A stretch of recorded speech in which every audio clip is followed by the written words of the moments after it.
LCM HCF থেকে একটা কোশ্চেনটায় বলা হয়েছে দুটি সংখ্যার গুণফল 2160 এবং তাদের গসাগু দেওয়া আছে 6, তবে সংখ্যা দুটির গসাগু ও লসাগুর অনুপাত জানতে চেয়েছে। তো খুব সহজ একটা অঙ্ক, কিভাবে করব আমরা প্রত্যেকেই জানি, উইনো যে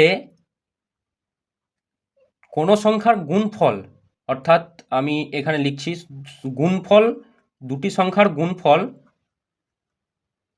সমান এইচসিএফ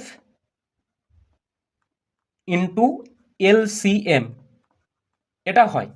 তাহলে আমার গুণফলটা দেওয়া আছে 2160 আর এইচসিএফ দেওয়া আছে 6, তাহলে আমি এখান থেকে এলসিএম অবশ্যই বের করে নিতে পারবো।